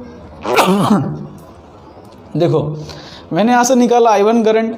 अच्छा, आपको ये बात ध्यान रखना है कि आपने यहाँ पर I1 करंट निकाला है तो यहाँ पे पहुँचेगा भी I1 करंट ही पहुँचेगा ना, जितना निकालोगे उतना ही तो पहुँचेगा। तो यहाँ पे I1 करंट निकाला, यहाँ पे I1 करंट पहुँचा दिया। ओके, I1 करंट निकाला और I1 करंट पहुँचा दिया। अब देखो यहाँ से उसी हिसाब से अगर मैं यहाँ पे I2 करंट निकालता हूँ, I2 करंट निकाला और I2 करंट यहाँ पे मैंने सर्किट में पहुँचा दिया। सबसे पहले ये करना है कि जितना करंट आप निकालोगे सर्किट में से उतना ही करंट आपको सर्किट के अंदर पहुंचा देना है। ठीक है, सेल से मैंने करंट निकाला, पहुंचा दिया। अब देखो I1 करंट यहाँ पे आया और I2 करंट यहाँ पे आया, तो यहाँ पे कितना करंट जाएगा, यहाँ पे चला जाएगा I1 प्लस I2। किरचॉफ का किरचॉफ का करंट लॉ क्या कहता है कि यहाँ पर I1 आया, यहाँ पे I2 आया, तो अगर एंटरिंग करंट इतना है तो लीविंग करंट कितना होगा, I1 प्लस I2, है ना। अब देखो I1 प्लस I2 यहाँ पे गया तो यहाँ पे I1 चला गया, यहाँ पे I2 चला गया, सर्किट अपनी बन गई, सर्किट बन गई ना अपनी, सॉल्व भी हो गया, सही भी है। देखो I1 प्लस I2 यहाँ पे पहुँचा, एक तरफ चला गया I1, एक तरफ चला गया I2, अब यहाँ पर भी मैच कर रहा है अपना। तो आपको ध्यान रखना है कि सेल से आपने जितना निकाला उतना पहुँचा दो, उसके बाद बाकी जो बचा है उसको आप सॉल्व कर लो। तो यहाँ से I1 प्लस I2 यहाँ पर पहुँच गया। अब हमको ये R1 और ये R2 ढूंढना है, तो देखो किस तरह से सॉल्व करेंगे। हम सबसे पहले लूप लेते हैं। हम क्या करते हैं, यहाँ पर एक लूप लेते हैं। सपोज मैं इसको बोल देता हूँ A, ये बोल देता हूँ B, ये बोल देता हूँ C और ये बोल देता हूँ D। तो मैं क्या करता हूँ, एक लूप डिस्क्राइब करता हूँ। मैं यहाँ से इस तरह से लूप लेता हूँ। कहाँ से, A से लेके A B D C A B D C A, ये हमारा लूप है। अब इसको हम सॉल्व करना शुरू करते हैं ये लूप के अंदर। तो लूप के अंदर हम A से लेके B जाएंगे, ठीक है। अब B से लेके हम जा रहे हैं D तक। तो यहाँ पर देखो करंट का डायरेक्शन ऊपर है, हमारा डायरेक्शन नीचे है। देखो करंट का डायरेक्शन ये है मेरा करंट का डायरेक्शन यहाँ पे, और ये हम जा रहे हैं नीचे, तो दोनों है अपोजिट है, तो प्लस लेना है। 20 into I1 plus I2, voltage क्या होगा, V equal to I R. तो 20 इंटू I1 प्लस I2, और पॉजिटिव क्यों लिखा, क्योंकि ये दोनों अपोजिट हैं। अब देखो यहाँ पे हम B से लेके D गए, अब D से लेके C आना है, तो C आए। अब यहाँ पर देखो हम कहाँ से कहाँ जा रहे हैं, पॉजिटिव से नेगेटिव, तो पॉजिटिव से नेगेटिव जाएंगे तो आंसर आएगा नेगेटिव। बाद में क्या आ रहा है, नेगेटिव, तो यहाँ पे आ जाएगा -10। समझ पड़ा कि नहीं पड़ा। पॉजिटिव से नेगेटिव गया तो आंसर आएगा नेगेटिव ना। यहाँ पे करंट का डायरेक्शन मत देखने लगना। और ओके, ये सर्किट में तो इतने ही वेरिएबल हैं, तो इक्वल टू देखो यहाँ पे पहुँच जाएंगे, इक्वल टू हो जाएगा 0। ये मेरा पहला इक्वेशन है। तो यहाँ से क्या आ जाएगा, यहाँ से देखो हो जाएगा 2I1 प्लस देखो यहाँ से 2I1 plus 2I2 equal to हो जाएगा 1, क्योंकि ये 10 इस तरफ जाएगा, 10 2 हो जाएगा, तो यहाँ से हाँ ठीक है। तो ये मेरा पहला इक्वेशन बन गया। ओके, अब दूसरा इक्वेशन हम इस दूसरा लूप ले लेते हैं, क्योंकि 2 वेरिएबल हैं हमारे पास। वेरिएबल कितने हैं, 2, I1 और I2 वेरिएबल हैं, तो हम 2 लूप लेंगे। यहाँ पर भी एक लूप लेता हूँ मैं। सपोज यहाँ पर इस तरह से लूप ले लेते हैं हम। अब बताओ इसको मैं क्लॉकवाइज लूप या एंटी क्लॉकवाइज, जो बोलो आप मैं वो ले लेता हूँ, कोई फ़र्क नहीं पड़ता। क्लॉकवाइज लो एंटी क्लॉकवाइज, चलो मैं इसको एक बार एंटी क्लॉकवाइज ले लेता हूँ। सपोज ये पॉइंट बोल देता हूँ मैं E, ये पॉइंट बोल देता हूँ F, ये पॉइंट चलो है ही। तो सपोज मैं एंटी क्लॉकवाइज लेता हूँ इस तरफ से, कोई दिक्कत नहीं होती उससे। मैं तो सिर्फ आपको हर चीज़ करके दिखा दे रहा हूँ एक बार। तो कहाँ से कहाँ मैं जा रहा हूँ, FEBD, तो यहाँ पे FEBD F, ये मेरा दूसरा लूप है। मतलब मैं यहाँ से चला, देखो यहाँ से इस तरफ चला। अब यहाँ पर देखो करंट और इसका डायरेक्शन है अपोजिट, करंट अपोजिट है, तो यहाँ पर लिखोगे प्लस 20I2, लिखोगे 20I2। अब यहाँ पर मैं चला, यहाँ पर गया कुछ नहीं है, यहाँ पर आया, यहाँ पर देखो क्या लिख सकता हूँ मैं, देखो मेरा डायरेक्शन नीचे है, करंट का डायरेक्शन ऊपर है, तो यहाँ पर भी आएगा प्लस, यहाँ पे आएगा प्लस। क्या लिख सकता हूँ मैं, 20 into I1 plus I2, 20 into I1 plus I2 equal to, देखो यहाँ पर, और हमको पहुँचना है F पॉइंट तक ना, क्योंकि F से शुरू किया है। तो यहाँ पर देखो ये पॉजिटिव से लेकर नेगेटिव जा रहे हैं, इस तरह मूव कर रहा हूँ ना, पॉजिटिव से नेगेटिव, तो आंसर आएगा नेगेटिव, ये -10 इक्वल टू हो जाएगा 0। तो यहाँ से क्या सॉल्व होगा, यहाँ से आएगा 2I2 plus 2I1 plus 2I2 equal to हो जाएगा 1, है ना। मैं 10 को 2 से कैंसिल कर दिया, तो 2I2 plus 2I1 plus 2I2 equal to 1 हो जाएगा। तो यहाँ से हो रहा है 4I2 plus 2I1 equal to हो रहा है 1। तो यहाँ से देखो अगर इसको और इसको माइनस करूँगा मैं तो I1 और I1 उड़ जाएगा, यहाँ पे बचेगा 2I2 इक्वल टू हो रहा है ओके। देखो I1 और I1 गया, यहाँ से माइनस किया तो 4 - 2 हो गया 2I2 इक्वल टू हो रहा है 0। तो यहाँ से I2 वैल्यू क्या आ गई, I2 वैल्यू तो आ रही है 0। मतलब ये जो R2 है ना, यहाँ पे I2 वैल्यू आ गई 0, मतलब R2 के अक्रॉस जो करंट होगा उसकी वैल्यू है 0। उसी हिसाब से यहाँ पर देखो इस सर्किट में यहाँ पे I1 + I2 है, हमको I1 की वैल्यू ढूंढनी होगी, ये 0 है तो I1 की वैल्यू क्या हो जाएगी, देखो I1 ये 0 हो गया तो I1 की वैल्यू हो जाएगी 0.5, है ना, 1/2 हो जाएगा 0.5। तो यहाँ पे टोटल करंट कितना है I1 + I2 मतलब 0.5 + 0, तो यहाँ पे हमारा आंसर आ जाएगा 0.2। मतलब R1 के अक्रॉस जो करंट है I1 + I2 उसकी वैल्यू आ रही है 0.5 एम्पियर।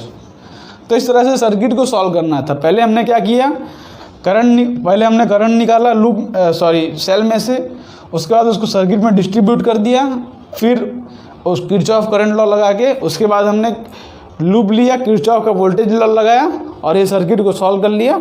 हमारा आंसर क्या आ गया 0 और 0.5 एम्पियर। तो डायरेक्टली हमने जे मेंस का क्वेश्चन लिया था। दूसरा क्वेश्चन भी हम लेते हैं जे मेंस का, उसको भी हम सॉल्व करते हैं। जितना क्वेश्चन करेंगे उतना आपका कॉन्सेप्ट क्लियर होगा। तो इसको यहाँ से मैं रफ करता हूँ। तो यहाँ पर देखो सेकेंड क्वेश्चन आ चुका है। अब ये सेकेंड क्वेश्चन जो है जे मेन 2015 में आया था। तो ये क्वेश्चन को अब सॉल्व करना हम शुरू करते हैं, ठीक है। यहाँ पर इस तरह से क्वेश्चन दिया है, पूछा है current in the PQ branch, ये ब्रांच के अंदर कितना करंट है वह पूछा है, और डायरेक्शन में बोला है कहाँ से कहाँ तक होगा, ठीक है। तो हम क्या करते हैं, देखो हम सबसे पहला स्टेप क्या करेंगे, सेल में से हम करंट निकालेंगे। तो सपोज़ मान लेता हूँ कि मैं कोई भी सेल में से करंट निकालता हूँ। सपोज़ मैंने यहाँ से निकाला I करंट, तो उसको घूम फिरा के I पहुँचा दो, जितना निकालो उतना पहुँचा दो, ठीक है। यहाँ से I निकलेगा तो यहाँ से I पहुँचेगा ना। अब यहाँ पर क्या डिस्ट्रीब्यूट होगा वो हम करते हैं आगे, ठीक है। तो यहाँ से I पहुँचा यहाँ पर और यहाँ पर आया I। तो I देखो यहाँ पर 2 पार्ट में डिवाइड होगा। मैं क्या करता हूँ, मान लेता हूँ कि सपोज़ इस तरफ मान लेता हूँ कि मैं गया I1 और मान लिया कि इस तरफ गया I2। अच्छा, आप इस तरह से ही मान सकते हो, ठीक है, कि अगर इस तरफ I1 गया तो इस तरफ आ जाएगा I - I1। आपके वेरिएबल्स कम हो जाएंगे। आपका क्या सिर्फ I और I1 ही वेरिएबल होगा। यहाँ पे I1 और I2 ले रहा हूँ तो मेरे 3 वेरिएबल हो जाएंगे, एक हो गया I1 और एक हो गया I2 और एक हो गया I, 3 वेरिएबल होंगे। मैं क्या करता हूँ, वेरिएबल्स कम करने की कोशिश करता हूँ। अगर मैंने यहाँ पर I1 लिया तो यहाँ पर मैं क्या कर सकता हूँ, I - I1 लिख सकता हूँ ना, है कि नहीं। अगर देखो मैंने यहाँ पर I1 लिया तो यहाँ पर हो जाएगा I - I1। कुछ भी ले सकते हो, उल्टा भी ले सकते हो, कि अगर इस तरह से भी ले सकते हो, आपकी मर्जी है। मैं तो आपको कोई भी तरीके से करके दिखा रहा हूँ। अगर यहाँ पे गया I - I1 तो यहाँ पे हो जाएगा I1, है ना। दोनों का एडिशन करो तो I आना चाहिए। हम इस तरह से वेरिएबल कम करने की कोशिश कर रहे हैं। मैंने लिखाया था ना आपको पहले पॉइंट में कि जितने वेरिएबल कम, देखो यहाँ पर 2 ही वेरिएबल होंगे I और I1, तो हमको सिर्फ 2 ही लूप सॉल्व करना होगा, तो हमारा आंसर डायरेक्टली आ जाएगा इसके अंदर। लेकिन 3 वेरिएबल लोगे तो 3 लूप सॉल्व करना पड़ेगा आपको। तो मैं इस तरह से लेता हूँ। तो देखो यहाँ पे I - I1 आ रहा है, तो यहाँ पे गया सब I - I1 इस तरह से पहुँचा, और यहाँ पे I1 इस तरफ से आ रहा है, और यहाँ पर है I - I1। यहाँ पर दोनों जुड़ के यहाँ पर I चले गए, है ना। I1 यहाँ से आया, I - I1 आया, दोनों को ऐड करो, I1 कैंसिल, यहाँ पे I चला गया, अपना सर्किट जो है बन गया। आप अपने हिसाब से यहाँ पर I1 और I2 भी ले सकते हो, कोई दिक्कत नहीं, उसको भी लेके आप ट्राई कर लो। तो यहाँ पे एक लूप ये बनेगा, दूसरा लूप ये बनेगा, और तीसरा लूप जो बाहर वाला मैंने बताया, ये बाहर वाला लूप बन जाएगा। तो उससे भी आप सॉल्व कर सकते हो, कोई दिक्कत नहीं है। मैंने यहाँ पर I - I1 इसलिए लिखा है कि नंबर ऑफ़ वेरिएबल जो है वो कम हो जाए। अब इसको हम सॉल्व करना शुरू करते हैं। तो हमने करंट का डायरेक्शन डिफाइन कर दिया, किरचॉफ करंट लॉ लगा दिया। अब हम लूप लेते हैं। तो सबसे पहला ये लूप लेता हूँ मैं, ये लूप मैं मान लेता हूँ कि चलो इसको पॉइंट बोल देता हूँ A, इसको बोल देता हूँ B। तो यहाँ पे कुछ इस तरह से लूप लेते हैं। मैं चलो ए पॉइंट से चलता हूँ, चलो यहाँ से क्यू पॉइंट से चलता हूँ, मैं क्यू पॉइंट में वापस आ जाऊँगा, ठीक है। तो Q P A B Q, ये मेरा लूप है। कहाँ से गया मैं, क्यू से लेके पी तक, पी से लेके ए, फिर बी और फिर क्यू। हमने एक लूप ले लिया।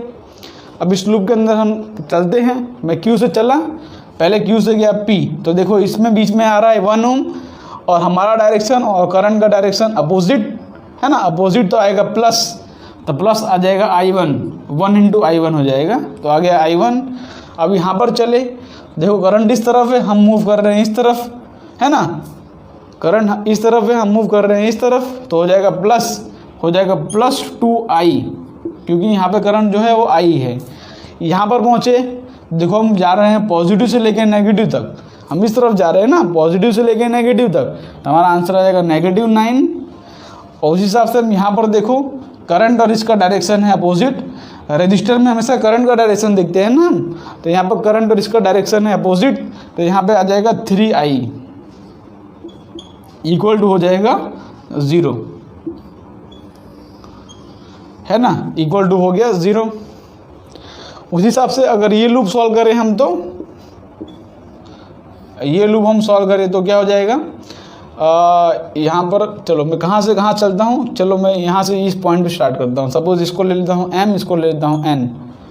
दूसरा लूप क्या लेता हूँ मैं, यहाँ पे ले लेता हूँ N M P Q N, N M P Q N, इस तरह से मैं लूप ले लेता हूँ। आप मर्जी एंटी क्लॉकवाइज भी ले लो, कोई दिक्कत नहीं है, आंसर तो मेरा सेम ही आएगा। तो यहाँ से इस पॉइंट से चला, सबसे पहले देखो N से M गया तो कुछ नहीं है, M से P जा रहा हूँ तो बीच में ये आ रहा है, तो पॉजिटिव से लेकर नेगेटिव, तो आंसर आएगा नेगेटिव, कितना आएगा -6, -6 आ गया। अब यहाँ पर इस सर्किट में देखो, मैं यहाँ से देखो करंट और इसका डायरेक्शन सेम है, सेम डायरेक्शन, तो नेगेटिव आएगा। नेगेटिव क्या आएगा, I1 हो जाएगा नेगेटिव। अब यहाँ पे देखो इस तरफ सर्किट में करंट और हमारा डायरेक्शन अपोजिट है, तो हो जाएगा प्लस हो जाएगा 3 into I minus I1 equal to हो जाएगा 0। तो हमारे पास 2 इक्वेशन बने हैं। अब 2 इक्वेशन को हम सॉल्व करते हैं। यहाँ से इक्वेशन में क्या बन रहा है, I1 और यहाँ से हो जाएगा -I इक्वल टू आ रहा है 9, है ना, I1 minus I equal to 9 आ रहा है ना। I1 हो गया, ओके, I1 और 2I minus 3I minus I equal to आ रहा है 9, ओके। अब इस इक्वेशन से क्या आ रहा है, -6 minus I1 plus 3I minus 3I1 equal to 0 आ रहा है ना। तो इससे हमारा इक्वेशन क्या बन रहा है, इससे हमारा बन रहा है I1 और I1 हो जाएगा -4I1, तो आ रहा है -4I1 और यहाँ पे आ रहा है +3I, बच रहा है +3I इक्वल टू 6, इस तरफ गया तो हो जाएगा +6, ठीक है, यहाँ से गया +6, यहाँ पे है I1, ओके। अब हमको करना क्या है, हमको फाइंड करना है I1 की वैल्यू। हमको क्या ढूंढना है, हमको करंट ढूंढना है PQ ब्रांच में, तो हमको फाइंड करना है किसकी वैल्यू, I1। तो हम क्या करते हैं, I1 ढूंढना शुरू करते हैं। तो I1 के लिए मैं क्या करता हूँ, I इसमें से निकाल के इसमें डाल देता हूँ। तो यहाँ पे देखो साइड में सॉल्व करता हूँ इसको, तो -4I1 + 3, I की वैल्यू यहाँ से क्या हो जाएगी, I की वैल्यू हो जाएगी यहाँ से I1 - 9, है ना। I की वैल्यू क्या हो जाएगी, I1 - 9 इक्वल टू हो रहा है 6, इक्वल टू हो रहा है 6, ओके, इक्वल टू हो रहा है 6। तो कुछ गड़बड़ तो नहीं की है, ठीक है। देखो -4I1 + 3, इसकी वैल्यू क्या होगी, I1 - 9 इक्वल टू I हो रहा है। तो यहाँ से हो रहा है -I1 + 27 इक्वल टू 6। हमें लगता है कुछ ना कुछ कहीं ना कहीं गड़बड़ की है। मिस्टेक क्या पड़ी है, क्वेश्चन के अंदर तो मिस्टेक नहीं की है मैंने।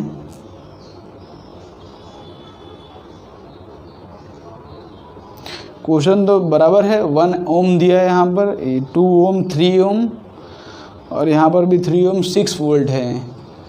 तो पहले सर्किट चेक कर लेते हैं। यहाँ पर आई निकला,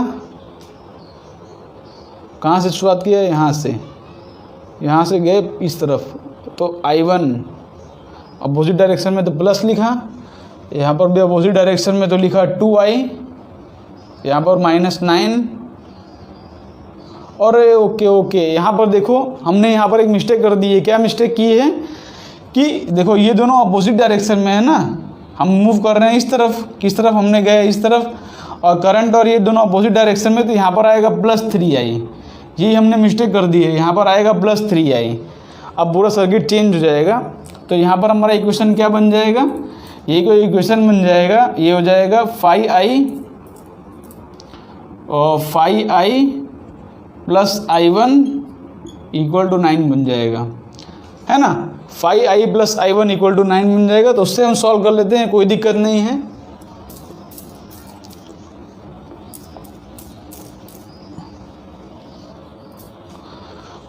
तो क्या इक्वेशन बन रहा है, वहाँ से बन रहा है 5I + I1 = 9, है ना। 2I + 3I हो गया 5I + I1 = 9। और यहाँ से क्या बना, यहाँ से देखो पहले हम यहाँ से कहाँ तक गए थे, N से लेके इसमें, तो हो गया नेगेटिव, और यहाँ पे आ रहा है -I1 क्योंकि दोनों सेम डायरेक्शन में हैं, और यहाँ अपोजिट थे तो +3I - I1, okay, -6 - I1 + 3I -3I1 = 0। तो -4I1, यहाँ से बच रहा है -4I1 + 3I = 6। अब क्या करता हूँ मैं, एक जगह वैल्यू उठा के डाल देता हूँ। तो यहाँ से I1 की वैल्यू क्या आ जाएगी, I1 की वैल्यू आ रही है 9 - 5I, 9 - 5I, तो -4I1 + 3 × I की वैल्यू क्या है, I की वैल्यू ओके, I1 हमको ढूंढना है ना, तो I की वैल्यू क्या हो जाएगी, 9 - I1 / 5, 9 - I1 / 5 = हो रहा है 6। अब इसको सॉल्व कर लो। तो यहाँ से क्या बनेगा, -4I1, ओके, इसको मैं एलसीएम ले लेता हूँ। तो एलसीएम लेके क्या हो जाएगा, 5 × 4 = 20 I1, और यहाँ पे बच रहा है 3 × 9 = 27 -3I1 = हो जाएगा 30, हो जाएगा 30 ना, 6 × 5 = 30। तो यहाँ से क्या बच रहा है, यहाँ से बच रहा है 20I1 - 23I1 = बच रहा है 3, है ना। 30 - 27 हो जाएगा 3। तो I1 की वैल्यू क्या आ रही है, I1 की वैल्यू आ रही है -3/23, -3/20, ओके, -3/23। तो इसको डिवाइड करके देख लो, 23 को 3 से, तो 0 हो जाएगा। तो यहाँ पर 0, यहाँ पर 1 जा, तो यहाँ पे बच रहा है 23, यहाँ पे 7, तो यहाँ पे 3, ओके। तो मेरा आंसर आ रहा है, I1 का आंसर मेरा क्या आ रहा है, I1 का आंसर आ रहा है मेरा -0.13 आ रहा है। इसका मतलब क्या है, मैंने आपको बताया है, कभी भी अपना आंसर अगर नेगेटिव आ गया, अगर करंट का आंसर हमारा नेगेटिव आ गया, इसका मतलब क्या है कि हमने जो डायरेक्शन असाइन किया है उसके अपोजिट डायरेक्शन, उसके अलग डायरेक्शन हमारा आंसर होगा, ठीक है। क्योंकि हमारा आंसर नेगेटिव आया है, तो ये डायरेक्शन ना हो कि हमारा डायरेक्शन होगा Q से लेके P तक। हमारा डायरेक्शन कहाँ से कहाँ तक होगा, Q से लेके P तक। हमने P से लेके Q तक असाइन किया था, लेकिन हमारा आंसर क्या आ गया, नेगेटिव। अगर हमारा आंसर नेगेटिव है तो उससे क्या पता चला हमको कि हमारा जो इसका डायरेक्शन है वो अपोजिट डायरेक्शन में है। मतलब जो डायरेक्शन हमने असाइन किया है उसके जस्ट अपोजिट है। तो हमारा आंसर क्या आ गया, 0.13 एम्पियर फ्रॉम Q से लेके P तक, ओके। तो इस तरह से किरचॉफ के वोल्टेज लॉ अप्लाई करके आप कोई भी सर्किट सॉल्व कर सकते हो। उतना ही लूप लेना जितना कि आपके वेरिएबल्स हो, ट्राई करना कि कम से कम वेरिएबल हो। तो होप करता हूँ आपको किरचॉफ करंट लॉ, किरचॉफ का ये जो वोल्टेज लॉ है और साइन कन्वेंशन उसके अंदर किस तरह से यूज़ करना है, वोल्टेज डिफरेंस किस तरह से फाइंड किया जाए, वो सारा कुछ आपको इस लेक्चर के अंदर समझ पड़ा होगा। तो अगर समझ पड़ा है तो ये लेक्चर अपने फ्रेंड्स को भी शेयर करें और वीडियो को लाइक, चैनल को सब्सक्राइब कर लें। तो मिलते हैं आपको नेक्स्ट वीडियो में, तब तक आप इसके बेस पर अच्छे अच्छे क्वेश्चन सॉल्व करते रहो। तो मिलते हैं आपको नेक्स्ट वीडियो में, तब तक के लिए बाय बाय।